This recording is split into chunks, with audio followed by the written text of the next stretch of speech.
मैग्रॉन के पूरी तरीके से रूम में लावा फैलाने के बाद श्योर वो फलोना को देखता। अब फलोना दीदी, क्या आपके पास कोई ऐसा बीज था जिसके पास वाटर लिमिट? हमारे पास कोई ऐसा बीज है नहीं तो। श्योर वो फलोना से कहता। अब मेरे पास है। फलोना इतना कहती है और देखते देखते वो अपने एक बीज को बुलाती है। श्योर ने फलोना को भी एक नीडो को डिवाइस दिया था ताकि वो भी अपने बीज को बाहर बुला सके। उसके पास एक अजीब सा बीज था जो कि बाहर आता और ऑफकोर्स वो प्राचीन बीज था, उसे पहचानना नामुमकिन था। श्योर वो उस अजीब से बीस्ट को देखता जो कि पानी पे मतलब बिना पानी के रह नहीं सकता था शायद। वो जमीन के ऊपर कूद रहा था। ये पानी वाला बीस्ट है, ये तो आपको पानी में मिला होगा, लेकिन हमने तो अब तक जंगल में कहीं पानी देखा ही नहीं पुराने समय में। तो श्योर फलोना को देखता। दूसरी तरफ वो बीस्ट जो कि बिना पानी के वहाँ चल रहा था, वो अपने हाथों को आया करता। उसके हाथ छोड़ते से थे और वो बाहर आते ही वहाँ से बहुत सारे पानी निकलने लगते हैं और वो पानी सीधे उस लावा को बुझा देते हैं, जो कि बुझने का नाम तो बिल्कुल नहीं ले रहा था। श्योर उस हथियार को देखता और उसे मैग्रॉन्स लेता। तो सच में कमाल का, ये हमारे बहुत कमा सकता। श्योर मैग्रॉन्स कहता और मैग्रॉन भी उसकी बात समझते अपने फर को हाँ मिलाता। ये तो तुमने ठीक कहा, इस फॉरेस्ट में तो कोई भी ऐसा बीच नहीं होगा जो कि हमसे पंगा ले सके इस हथियार के होने के बाद। मैग्रॉन सोर्स कहता। इतना कहने के बाद श्योर को एक इन्विटेशन आता जहाँ पर श्योर को बुलाया जा रहा था हाई रैंक बीच ऑर्गेनाइजेशन में, ताकि वो लोग वहाँ रह सके। अफकोर्स इतना सब कुछ श्योर ने लोगों के लिए किया था, तो वहाँ पर वो लोग एक रूम तो खाली करवा ही सकते थे श्योर के लिए, लेकिन श्योर जानता था कि वो जहाज में तक यहाँ नहीं रहने वाला। टूर्नामेंट भी करीब आ चुके हैं। टूर्नामेंट करीब 7 दिनों बाद था और टूर्नामेंट के बाद श्योर वो यहाँ से जाने का प्लान कर रहा था। श्योर उस अजीब से पार्टी में रात में चला जाता और काफ़ी ज़्यादा एंजॉय करने के बाद और फलोना को काफ़ी सारे लोगों से इंट्रोड्यूस करवाने के बाद, क्योंकि फलोना काफ़ी सारे लोगों से नहीं मिली थी, उसके बाद श्योर मैग्रॉन और फलोना वापस घर आ जाते हैं। काव्या नहीं जा पाई थी क्योंकि वो पहले ही सो गई थी। इस बार देखते देखते श्योर और मैग्रॉन समय में पीछे से पीछे आते हैं, जिसके बाद श्योर और मैग्रॉन जैसे ही कबीले जाते हैं श्योर को राजकुमार बन दिखता है, क्योंकि वो भी ठीक हो चुका था। वहाँ पर इस वक्त मैग्मा फॉरेस्ट आया हुआ था और वो उस महाराज के सामने बैठ के कुछ बातें कर रहा था। तुम तो चले गए थे ना, वापस क्यों आ गए? श्योर मैग्मा फॉरेस्ट को देखते हुए कहता। वाह श्योर, असल बात यह है कि एक परेशानी आ गई है। मैग्मा फॉरेस्ट श्योर को देखते हुए कहता। एक मिनट, तुम इंसानी लैंग्वेज कैसे बोल रहे हो? श्योर मैग्मा फॉरेस्ट को कहता। इंसानी लैंग्वेज बोलनी बहुत ज़्यादा आसान है।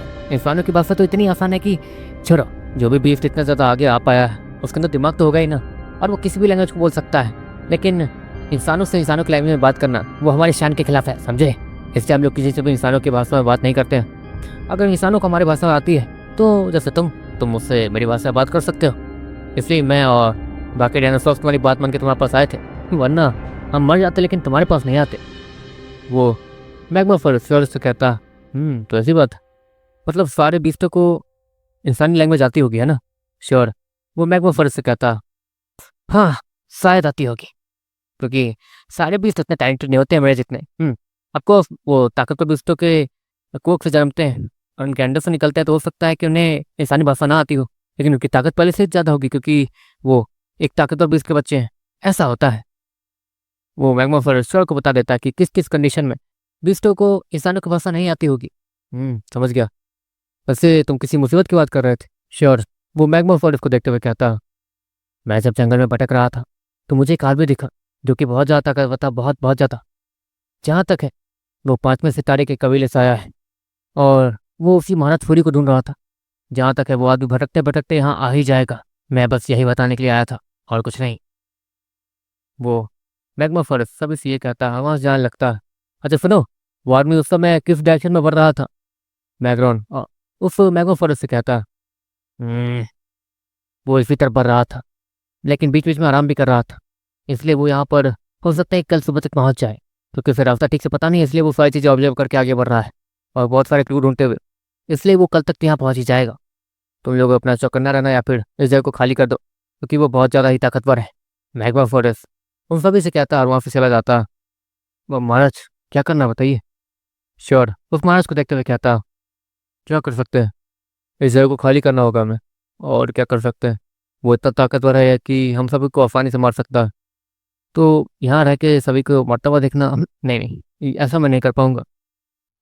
महाराज वो इतना कहते हैं और पीछे मुड़ते हैं और सभी को कुछ कहने के लिए तैयार हो जाते हैं, क्योंकि महाराज हम पहले देख के आते हैं कि आखिर वो आदमी है कौन और चाहता क्या है। हो सकता है कि उसके इरादे कुछ गलत ना हो, और वो महाराजपुरी से मिलने ही आ रहा है ना, तो बोल देंगे कि ये कबीला महाराजपुरी का है ही नहीं। यहाँ के लोगों को भी समझा दीजिए बस। श्योर उस महाराज से कहता। ये भी हो सकता है। वो महाराज श्योर कहता है और सभी को यही समझाता जो कि श्योर ने उन सभी को समझाने के लिए कहा था। देखते देखते वो महारानी वो श्योर के पास आती है। श्योर बेटा, वैसे मैं जानती हूँ कि तुम बहुत ज़्यादा टैलेंटेड हो। महारत के हमले तक को झेल गए और हाँ, तो तुम्हें ताकतवर तो बनना होगा। वैसे ताकतवर बनने के लिए तुम्हें ताकतवर बीज भी चाहिए होंगे। सुनने में आया है और यहाँ के लोगों ने मुझे बताया कि यहाँ से ठीक आगे पूर्वी दिशा में एक मकड़ी जैसा बीज रहता है जो कि बहुत ज़्यादा कमाल का और म्यूटेटेड है। उसकी कम से कम 1000 टांगे हैं, 1000 टांगे। और तो और उसके दांत पूरी तरीके से हरे रंग के हैं, मतलब वो जहरीला भी है। और जहरीला मतलब हो सकता है कि उसके पास जहर वाला एलिमेंट हो जो कि काफ़ी ज़्यादा रेयर होता है, तो वो तुम्हारे काम आ सकता है। अगर उसे टेम करने में कामयाब हो गए तुम तो तुम्हारी बहुत ज़्यादा मदद हो सकती है। या फिर उसके निरो को भी हासिल कर लोगे कि वो जबरन लेवल 6 पे है, तो तुम्हारे लिए अच्छा हो सकता है। लेकिन जबरन लेवल 6 पे होने के बावजूद उसने सभी के नाक में दम कर रखा है, क्योंकि अफकोर्स उसके पास जहर एलिमेंट है, तो वो ताकतवर से ताकतवर बीस्तों पे भी अपने जहर को डाल देता है। और उसके पास भागने के कई तरीके हैं। हाँ, अपने मकड़ों के जालों का इस्तेमाल करके आसमान में उड़ के भाग जाना, बीस्तों के ऊपर अपने जाले फैला देना ताकि वो बीस्ट कुछ कर ना पाए और उन स्पाइडर वेब्स के बीच फंसा का फंसा रह जाए। वो मकड़ी यही करती है। अब उसके बारे में जितना पता था मुझे मैंने तो बता दिया। मैं कहूँगी कि हो सके तो उसे टेम ही कर लो, या तो मतलब जैसे ये किया है वैसे वो महारानी वो श्योर कहती है। समझ गया, आप ये चाहती है कि मैं उसे यहाँ मिलने के लिए, मतलब आप सभी के साथ मिलने के लिए मना लूँ, है ना? श्योर उस महारानी से कहता देखो श्योर, मैं ये नहीं कह रही हूँ, तुम पहले कोशिश कर लेना, अगर तुमसे जो हो सके तुम वो करना। अगर तुम उसे अपना बना लेते हो तो भी हमें बहुत ज़्यादा खुशी होगी, क्योंकि तब को तुमने हमारी मदद की है, तुम्हारे बच्चे जैसे। और वो महारानी श्योर कहती है। जिसके बाद श्योर वो उस महारानी के दोनों हाथों को पकड़ता है और फिर आपने मुझे अपना बच्चा समझा, यही बहुत बड़ी बात है मेरे लिए। ठीक है, उससे जो होगा मैं करूँगा। श्योर उस महारानी से कहता है और उनके दोनों हाथों को छोड़ने के बाद वो और मैग्रोन जंगल की तरफ उसी डायरेक्शन में निकल जाते हैं। अब कौफ उनके लिए आज कुछ करने के लिए था नहीं, जो भी होने वाला था कल होने वाला था। और श्योर वो मैग्रोन के साथ जंगल में निकल जाता है। जंगल में कुछ ही दूरी पे जाते ही श्योर कुछ नोटिस करता है। उसके पॉकेट पे एक डिवाइस था जो कि टुंक टुंक की आवाज़ के साथ बज रहा था। ये क्या? श्योर इतना कहने के बाद उस डिवाइस को निकालता है और वहाँ पर अनन्या का कॉल दिख रहा था। अरे ये क्या हो रहा है? दीदी यहाँ पर कैसे कनेक्ट कर पा रही है? श्योर हैरानी से कहता है, क्योंकि ऑफकोर्स अगर वो 5 सेकंड तक कॉल नहीं उठाएगा तो कॉल ऑटोमेटिक पिकअप होने वाला था। वहाँ पर ऐसा सीन था, अगली पल वो कॉल पिकअप होता है और श्योर कैमरे के ऊपर हाथ रख देता है। दीदी मैं नहा रहा हूँ। श्योर अपनी बहन से कहता है क्या? अच्छा ये डिवाइस तुम बाथरूम में लेके गए हो? गलत बात है श्योर, ये बहुत गलत बात है। ये डिवाइस खराब हो गया तो मैं तुमसे कांटेक्ट नहीं कर पाऊंगी। बहुत मुश्किल से ये तुम्हारे पास पहुंचाया है मैंने। अनन्या वो श्योर से कहती है ये क्यों वर्ड सी बात हुई? आप नैनस्टार सिटी में हैं, आपकी बनाई हुई डिवाइस वाटरप्रूफ नहीं है क्या? श्योर वो अनन्या से कहता है अच्छा ठीक है, मैं बस चाहती हूँ कि वो चीज़ खराब ना हो। तुम सच में बाथरूम में ही हो ना? क्योंकि मुझे तो तुम्हारी लोकेशन मिल नहीं रही है। तुम बाथरूम में तो बिल्कुल नहीं हो। अनन्या इतना कहती है और अगले पल वो डिवाइस वो श्योर के हाथों से कूद जाता है और एक अजीब सी आंखों में बदलने के बाद वो आसमान में उड़ने लगता है और चारों तरफ देखने लगता है। दीदी प्लीज वापस आ जाओ। श्योर इतना कहने के बाद उड़कर तुरंत ही उन आंखों वाले मशीन को पकड़ लेता है और उससे बंद करने की कोशिश करने लगता है। तो पक्का मुझसे कुछ छिपा रहे हो ना? अनन्या इतना कहती है।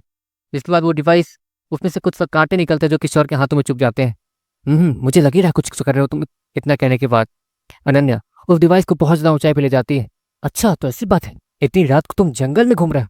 ये कितनी बुरी बात है श्योर। रात में खतरनाक बीस्ट घूमते हैं और तुम रात में जंगल में? ये बहुत बुरी बात है, ये बहुत बुरी बात है। अनन्या इतना कहने के बाद वो श्योर के पास आती है और श्योर को डांटने लगती है। ठीक है रेडी, मैं चला जाता हूँ घर पक्का। श्योर अपनी बहन से कहता अभी जाओ, मैं तुम्हें देख रही हूँ। अनन्या उस डिवाइस की हेल्प से वो श्योर को कहती है और श्योर के अगल बगल उड़ने लगती है। दीदी वो श्योर इससे पहले कि और भी कुछ कहता उससे एक आवाज़ आती है जैसे कि कोई अजीब सी चीज़ उनकी तरफ चढ़ के आ रही हो। देखो यहाँ पे एक ताकतवर बीस्ट आ रहा है, तुम्हें भाग जाना चाहिए। अनन्या श्योर से कहती है हाँ हाँ मैं चलता हूँ। श्योर इतना कहने के बाद पीछे चलने लगता। लेकिन श्योर जाओगे कहाँ पे? यहाँ तो सिटी है नहीं, यहाँ तो कबीला है, और अगर टेलीपोर्ट किया तो तुम्हारी बहन को पता चलेगा कि हम लोग यहाँ से वहाँ कैसे कैसे जा रहे हैं, तो अजीब लगेगा ना। बैकग्राउंड श्योर से कहता तुम दोनों को उड़ना आता है ना, तो उड़ के जाओ। अनन्या श्योर से कहती है और श्योर से पहले उड़कर आगे जाने लगती है उस डिवाइस की हेल्प से। अनन्या उससे अपनी स्क्रीन के ऊपर काफ़ी सारी चीज़ें दिख रही थी। वहाँ तो रोशनी दिख रही है। अनन्या इतना कहती है उस तब बनने लगती है नहीं दीदी। श्योर इतना कहते हुए तेजी से उड़ के जाता है और उस डिवाइस को पकड़ने की कोशिश करने लगता है। अनन्या उस डिवाइस की स्पीड को बढ़ा लेती है और वो उस कबीले के ऊपर पहुंचती है जहाँ पर उसे वो कमाल का कबीला दिखता है। कमाल है, ये सब कुछ जंगल में तो बिल्कुल नहीं हो सकता है। अनन्या इतना कहती है और श्योर को देखती है जो कि उसके पीछे उठते हुए आया था। सच सच बताओ ये क्या है? अनन्या श्योर को डांटते हुए कहती है। श्योर उसके पास आ नहीं सकता था और नहीं अनन्या उस पर रिसर्च कर सकती थी, इसलिए वो श्योर से ये पूछ रही थी। दीदी मतलब अकेले में बात करते हैं ना, यहाँ पर लोग हैं। श्योर नीचे देखते हुए कहता है, जहाँ पर कुछ लोग श्योर को ऊपर मुड़ के देख रहे थे और सभी को देखने के लिए कह रहे थे। श्योर और वो डिवाइस वहाँ से गायब होते हैं और जहाँ पे मैग्रॉन था वहाँ आ जाते हैं। वो सभी लोग एक जगह बैठते हैं और फिर दीदी ये सब कुछ थोड़ा अजीब है, लेकिन मैं अभी आपको ये सारी चीज़ें नहीं बता सकता हूँ। मेरा यकीन मानिए, मैं सच में आपको ये सब नहीं बता सकता हूँ। मैंने बहुत मेहनत की है यहाँ आने के बाद, लेकिन फिर भी मैं अभी कमज़ोर हूँ। मुझे अभी बहुत ज़्यादा ताकतवर बनना है।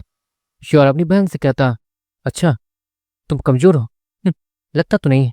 इतनी जल्दी जल्दी ताकतवर होते हुए सिटी को क्रॉस करके इतनी जल्दी आगे आ रहे हो और अपने आप को कमज़ोर बोलते हो। कोई बात नहीं, तो तुम्हें डर किस बात का है ये तो बताओ। अनन्या श्योर से कहती है। श्योर काफ़ी ज़्यादा अच्छा परफॉर्म कर रहा था, वो बिना किसी से डरे उससे भिड़ जाता था, तो फिर वो कमज़ोर कैसे हुआ? जब मौत सामने आती है तब तो डर लगता है ना। श्योर अपनी बहन से नॉर्मली कहता, मतलब तुम्हें मौत से डर लगता है ना? अनन्या श्योर से कहती, हाँ मौत से किसी डर नहीं लगता। मौत ही तो है जो कि किसी भी इंसान को खत्म करने का काम करती है, और मौत से बचने के लिए कुछ किया नहीं जा सकता है। श्योर अपनी बहन से कहता, लेकिन उसकी बहन वो कुछ सोच कर स्माइल कर रही थी। सच कहा, मौत से बचना नामुमकिन है। अनन्या नॉर्मली श्योर से कहती। देखते देखते वो अजीब सी आवाज़ वो तेज होने लगती है। श्योर उस तरफ देखता जहाँ पर दो हरे रंग की आंखें वो श्योर की तरफ बढ़ रही थी। हजार टांगों बोला वो अजीब सा स्पाइडर वो वहाँ आ गया था। अनन्या ये सब देख के घबरा जाती है। श्योर वो तुम्हें मार देगा। अनन्या वो श्योर को चिल्लाते हुए कहती है। अब वो मकड़ी वो तेजी से आगे बढ़ता, वो अपने मुंह को खोलता है, जिसके उसके मुंह से काफ़ी सारे वेब्स निकलते हैं जो कि श्योर और मैग्रॉन को अच्छे से लपेटने के लिए उसके तरफ फेंके गए थे। श्योर वो अपनी मैल को निकालता और उससे जैसे ही हवा में लहराता वो मैग्मा फॉर्म में बदल जाता, और देखते देखते वो मकड़ी के जाले जो श्योर और मैग्रॉन के ऊपर आके गिरने वाले थे और उन्हें ट्रैप करने वाले थे, वो बीच हवा में ही जल के खाक में मिल जाते हैं। अनन्या भी ये सब देख कर हैरान थी कि आखिर श्योर के पास इतनी सारी कमाल की चीज़ें आई कहाँ से। अजीब बात है, ये सारी चीज़ें तो बीस टेमर्स की उन सिगरेट मार्केटों में भी नहीं मिलती, ये चीज़ें श्योर के पास कैसे आई? अनन्या हैरानी से कहती है। तो उसी तब श्योर वो उस मकड़ी वाले बीस्ट को देख रहा था। सुनो मैं बस यहाँ पर तुमसे बात करने आया हूँ। श्योर उस मकड़ी से कहता है, लेकिन वो मकड़ी फिर से अपने मुंह को खोलती है और देते देते उसके दांत वो हरे रंग से चमकने लगते हैं। अनन्या समझ जाती है कि वो बीज जो भी है उसके पास जहर एलिमेंट है। श्योर वहाँ से निकलो जल्दी। अनन्या वो श्योर से कहती है। अगले ही पल श्योर कुछ नोटिस करता है, तो उसके न्यूरोकोड के अंदर एक अजीब सी रोशनी वो ब्लिंक कर रही थी और बहुत ज़्यादा फैल रही थी, जैसे कि कुछ तो उसके न्यूरोकोड में हो रहा। अगले ही पल एक रोशनी बाहर आती है और वो सीधे न्यूटन लिजार्ड का रूप ले लेती है। न्यूटन लिजार्ड अब देखने में काफ़ी ज़्यादा ताकतवर लग रहा था। उसके आर्मर के ऊपर जो बहुत सारे क्रिस्टल के कांटे बने हुए थे वो और भी ज़्यादा लंबे हो गए थे और बहुत ज़्यादा चमक भी रहे थे। देखते देखते वो कांटे कुछ ज़्यादा ही चमकते हैं और देखते देखते नीचे की ज़मीन वो क्रिस्टल की बनने लगती है। ये क्या, ये चीज़ों को क्रिस्टल में कैसे बदल पा रहा है? श्योर हैरानी से कहता। वो क्रिस्टल से बनी हुई चीज़ें जैसे ही उस मकड़ी तक पहुँचती है, उस मकड़ी के टांगे भी वो भी क्रिस्टल में ही बदल जाती है और टूट के उसकी बॉडी से अलग हो जाती है। वो मकड़ी लड़खड़ाने लगता है और ये सब कुछ होता हुआ देखने के बाद वो मकड़ी अपने मुंह को खोलता है और उसके मुंह से काफ़ी सारे मकड़ी के जाले निकलते हैं, जिसकी वजह से वो उड़कर वहाँ से भागने लगता है। श्योर अभी के लिए से भागने देता है और अपनी बहन की तरफ देखता है, क्योंकि ये सब कुछ हैरानी से देख रही थी। लेकिन अगले ही पल अनन्या जो स्क्रीन में श्योर को देख रही थी, उसके स्क्रीन के ठीक सामने म्यूटल लिजार्ड कूद के जाता है, जिसके कारण अनन्या डर जाती है। तुम ना, अनन्या म्यूटल लिजार्ड से कहती है। म्यूटल लिजार्ड को पालने में अनन्या का ही सबसे बड़ा हाथ था और वो उसे अपनी माँ समझता था, लेकिन वो अभी के लिए श्योर के साथ था शुरुआत से, क्योंकि श्योर ने उसे ठीक किया था। स्क्रीन के ऊपर जो अनन्या दिख रही थी, म्यूटल लिजार्ड उसे ही चाटे जा रहा था। हाँ थैंक गॉड मैं इसके सामने नहीं हूँ, वरना ये तो मुझे पूरा गंदा ही कर देता। अनन्या जैसे ये कहती है, म्यूटल लिजार्ड वो दुखी दिखने लगता। अरे मजाक कर रही हूँ। अनन्या म्यूटल लिजार्ड से कहती है। वैसे इसकी ताकत कितनी बढ़ गई? श्योर मैग्रॉन से कहता। जेबॉन लेवल 7, यहाँ के हिसाब से इतना ज़्यादा ताकतवर हो चुका है कि हमें कोई तंग नहीं कर सकता अब। मैग्रॉन श्योर से कहता। सही कहा। श्योर भी मैग्रॉन से कहता। देखो तुम जब तक वहाँ पे हो तब तक मुझे नींद भी नहीं आएगी, प्लीज़ वापस आ जाओ।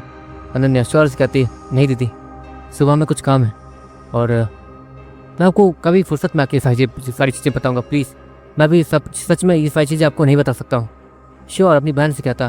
वैसे आप मतलब आप मुझसे कनेक्ट कैसे कर पा रही हैं? क्या आपको मेरी लोकेशन या फिर कुछ दिख रहा है? कुछ भी? श्योर अपनी बहन से कहता। नहीं लोकेशन तो तुम्हारा नहीं दिख रहा है, लेकिन मैं तुमसे कनेक्ट कर सकती हूँ, तुम कहीं भी क्यों ना हो। यहाँ तक कि ये डिवाइस किसी देवता के पास भी होगा ना तो भी मैं उससे भी बात कर पाऊंगी, बस ये डिवाइस उसके पास होना चाहिए। अनन्या श्योर से कहती है और श्योर भी थोड़ा हैरान दिखने लगता। समय में पीछे तक अगर ये कनेक्ट कर सकता आपने मेरी बहन के साथ तो देवता क्या चीज़ है। श्योर हंसते हुए मन ही मन कहता, अच्छा दीदी मैं चलता हूँ। मुझे इतना कहने के बाद श्योर और मैगन तेजी से सब डब बढ़ने लगते हैं, क्योंकि आपको वो मकड़ी जादू जा सकती है, इसलिए श्योर और मैगन तेजी का पीछा करने चले जाते हैं। वहाँ पहुँचते पहुँचते श्योर ये देखता है कि उस मकड़ी के टांगों से बहुत ज़्यादा खून निकल रहा है और वो मकड़ी अब नीचे ज़मीन पर गिरी हुई है, क्योंकि वो चल नहीं पा रही थी और हवा में वो ज़्यादा तक लटक रह नहीं सकती थी। श्योर सीधे उस मकड़ी के ऊपर जंप करता है। वो मकड़ी अपने मुंह को खोल के बहुत सारा एसिड और तेजाब और जहर सीधे श्योर के ऊपर फायर करती है। श्योर उससे बचता है और उस मकड़ी के गले के पास अपने मैग्मा फॉर को ले जाता है। अगर हिलने की कोशिश की तो 1 सेकंड में मारी जाओगी। श्योर उस मकड़ी से कहता है, नहीं नहीं मुझे मुझे मत मारो। वो मकड़ी चिल्लाते हुए कहता है, नहीं मारूंगा, बदले में तो मेरा एक काम करना होगा। श्योर उस मकड़ी से कहता, नहीं मैं तुम्हारे सामने नहीं झुकूंगा, नहीं झुकूंगा किसी इंसान के सामने। वो मकड़ी श्योर से कहता, नहीं झुकने के लिए नहीं कह रहा हूँ, तुम नॉर्मली अपना घूम फिर सकते हो, तुम्हारे पास पूरी फ्रीडम है, लेकिन तुम्हें बस एक काम करना होगा मेरा। तुम्हें यहाँ पास के कबीले में महाराष्ट्री का जो कबीला था वो अब किसी और का हो चुका है, तो तुम्हें बस उनकी मदद करनी है। जब भी वो मुसीबत में पड़े तो उनकी मदद के लिए चले जाना बस। श्योर उस मकड़ी से कहता, वो मकड़ी थोड़ा हैरान दिखने लगता, ये क्या कह रहे हो तुम, तो पता तो ना कि तुम क्या कह रहे हो हैं। वो मकड़ी श्योर से कहता, हाँ पता है क्या कह रहा हूँ। श्योर भी इस मकड़ी से कहता, अगर तुम कहते हो मुझे जान की धमकी देते तो शायद मैं तुम्हारे सामने झुक जाता, लेकिन तुम इतने बेवकूफ़ कैसे हो। वो मकड़ी श्योर से कहता, इस दुनिया में दूसरों के लिए सोचने वाला वो सबसे बड़ा बेवकूफ़ होता है लड़के, और तुम ठीक है, तुमने मुझे छोड़ा है और मुझे मेरी औकात भी दिखाई है, तो तुम्हारी बात मैं मान सकता हूँ। और क्योंकि तुमने मुझे इतनी आसानी से हराया है, मतलब तुम मेरे मास्टर बनने के काबिल भी है और मैं तुम्हारी बात मान लूँगा तो मेरी नाक नहीं कटेगी। इतना कहने के बाद वो बीस्ट धीरे धीरे खड़ा होने लगता। श्योर डीमन गर्ल को बुलाता जो कि उस मकड़ी वाले बीस्ट के घाव को बढ़ने में कम से कम हेल्प कर ही देती है, लेकिन वो उसे पूरा हील नहीं कर पाती। श्योर उस मकड़ी के साथ वापस कबीले जाता और इस दौरान उसकी बहन उस छोटे से डिवाइस की मदद से वहाँ उड़ते हुए श्योर के आसपास घूम रही थी। अनन्या आपने उस स्क्रीन पर देख पा रही थी कि वो कबीला सच में कितना ज़्यादा बड़ा और कितना ज़्यादा मिस्टीरियस है। देखते देखते श्योर वो राजकुमार अमन के पास जाता, दीदी ये मतलब रश्मि के भाई हैं। श्योर अपनी बहन से कहता, लेकिन अभी तक अनन्या ने अपने डिस्प्ले को बंद कर लिया था ताकि वहाँ पर कोई भी अनन्या को ना देखे उस अजीब से डिवाइस के अंदर। तो फिर तरफ सभी लोग उस मकड़ी को देख के हैरान थे। पॉइजन एलिमेंट वाला ये स्पाइडर बीस्ट, यस ये हुई ना बात, अब हमसे पंगा लेने के बारे में जाए कोई सोचेगा नहीं। वो महाराज भी खुशी खुशी कहता, श्योर ये लो तुम्हारा नाम। वो महाराज इतना कहता और श्योर को एक अजीब से पोटली देता जिसमें काफ़ी सारे बिल कॉइन्स थे। वो बिल कॉइन्स अगर श्योर बीस टेमर्स की स्पेशल मार्केट पे जाता है, वहाँ इन्वेस्ट करता तो श्योर को बहुत ज़्यादा प्रॉफिट हो सकता है। श्योर को काफ़ी सारे अच्छे अच्छे स्किल जो कि लड़ने के लिए हो सकते हैं, और तो और काफ़ी सारी चीज़ें जैसे कि काफ़ी सारे कमाल कमाल के हथियार जो कि श्योर 5 स्टार और 6 स्टार सिटी के बीस्ट में ऑर्गेनाइजेशन से डायरेक्ट यहाँ मंगवा सकता, वो भी कुछ सेकेंड्स में ही। और ये बिल कॉइन्स ये तो एक तरीके से म्यूजियम में रखा जाता है श्योर की दुनिया में, ये इतना ज़्यादा रेयर है और श्योर के पास इतने बिल कॉइन्स। हाँ इससे श्योर बहुत ज़्यादा अमीर होने वाला था। श्योर को पता था श्योर के समय में करेंसी चलती थी रुपयों की, लेकिन श्योर अगर एक बिल कॉइन भी ले जाता है तो उसकी कीमत तो आसानी से करोड़ क्रॉस करी जाएगी। और श्योर को इतने सारे जो पोटली दिए जा रहे थे उसमें तो बिल कॉइन्स भरे हुए थे। ये तो कमाल का है, लेकिन मैं लालची नहीं हूँ, मैंने जितने की बात की थी उतनी, चलिए मैं 100 बिल कॉइन्स रख लेता हूँ। श्योर इतना कहने के बाद एक पोटली उठाता तो मैं 100 बिल कॉइन्स थे। मैगन श्योर के इस चीज़ को देखने के बाद थोड़ा अपसेट हो जाता है। अनन्या भी अपसेट हो जाती है, वो खुद इतने सारे बिल कॉइन्स को देख के हैरान थी कि इतने सारे बिल कॉइन्स श्योर को आसानी से मिल रहे हैं, लेकिन श्योर उससे ले नहीं रहा है। अच्छा ठीक है लड़के, कोई बात नहीं, तुम सच में ईमानदार, हमें तुम्हारे साथ काम करके अच्छा लगा।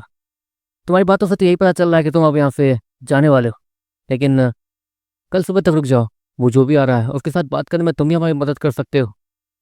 पता नहीं तुम नहीं होते तो हम लोग कहाँ होते, लेकिन हाँ शुक्रिया। वो महाराज श्योर से कहता है, जिसके बाद श्योर और मैगन अपने रूम में चले जाते हैं जहाँ पर उसकी बहन डिस्प्ले पे आती है और फिर डांटने लगती है, सॉरी दीदी जो भी है, अभी के लिए मैं इतने से ही खुश हूँ और मुझे चाहिए होंगे तो मैंने इसे मांग लूंगा, वैसे भी ये फाइल किसी काम की नहीं है जब तक आप मेरे साथ हैं, प्लीज़। श्योर अपनी बहन को चुप कराते हुए कहता है। श्योर की बात सुनने के बाद अनन्या का भी दिल पिघल जाता है।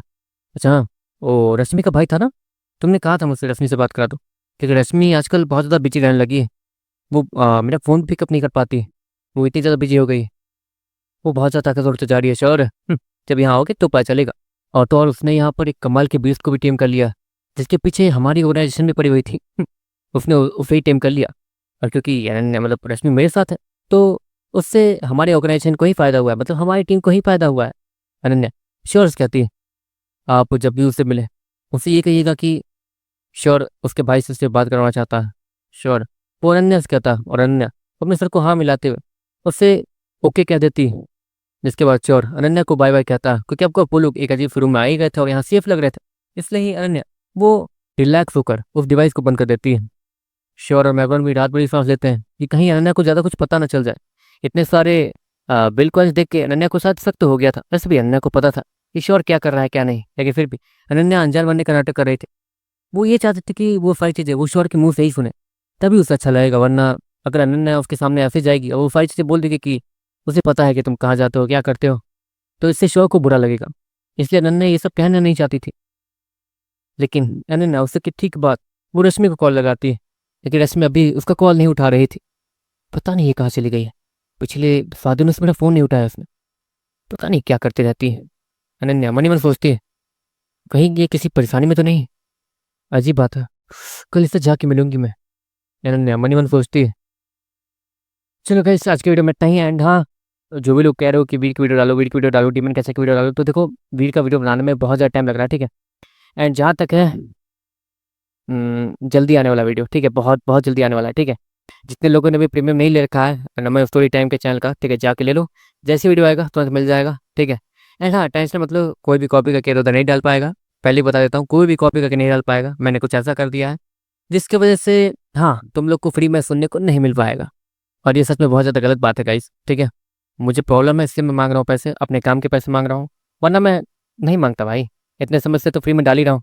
मैंने सोच रखा था कि हाँ इससे मैं इतना कर ही सकता हूँ रिकवर, जिससे मैं ठीक कर जाऊँगा अपने आप को, लेकिन मैं क्या करूँ, ठीक है। तो अभी रोज़ रात को मैं वीडियो बना रहा हूँ, ठीक है। 2-2 घंटे का वॉइस ओवर कल भी किया लाइव स्ट्रीम पे बैठ के, ठीक है। 1 घंटे का लाइव स्ट्रीम पे किया, 1 घंटा नॉर्मल किया मैंने बैठ के, ठीक है। 1 घंटे का लाइव स्ट्रीम मतलब 3 घंटे का लाइव स्ट्रीम किया, जिसमें 1 घंटे का वॉइस ओवर हुआ। और उससे पहले भी मैंने 1 घंटे का वॉइस ओवर कर लिया था, तो ऐसा मतलब अभी 2-2 घंटे का कर रहा हूँ, तो जल्दी खत्म होने वाला है, ठीक है। चलो गाइस मिलते हैं नेक्स्ट वीडियो में, tata bye bye see you. और नेक्स्ट वीडियो कब आएगा अभी कंफर्म नहीं है, वीक का वीडियो कंप्लीट कर रहा हूँ मैं जल्दी जल्दी, ठीक है। मुझे थोड़ा सा भी टाइम मिलेगा एक्स्ट्रा तो मैं जल्दी बना दूंगा, ठीक है। और इधर आज रात को भी मैं लाइव करूंगा नमन स्टोरी टाइम पे रात में, ठीक है, ये नहीं। और रात भर लाइव रहेंगे भाई, जब तक मैं रहता हूँ, ठीक है। सुबह के 6 बजे भाई, 3 बजे लाइव चालू किया था, सुबह के 6 बजे गया मैं। और आखिर में थोड़ा बहुत गेम भी खेला लोगों के साथ, मतलब सब्सक्राइबर लोगों ने कहा कि गेम खेलो, थोड़ा सा मूड फ्रेश हो जाएगा। लोग भाई सब्सक्राइबर खुद बोल रहे थे लिटरली कि जाओ भाई सो जाओ, छोड़ दो भाई, अब सो जाओ भाई। क्योंकि एडिटिंग सच में उन लोगों ने देखा कि बहुत ज़्यादा हार्ड होती है, बस वॉइस ओवर, ठीक है, एडिटिंग तो था भी नहीं, वो बस वॉइस ओवर था। चलो गाइस मिलते हैं नेक्स्ट वीडियो में, tata bye bye see you and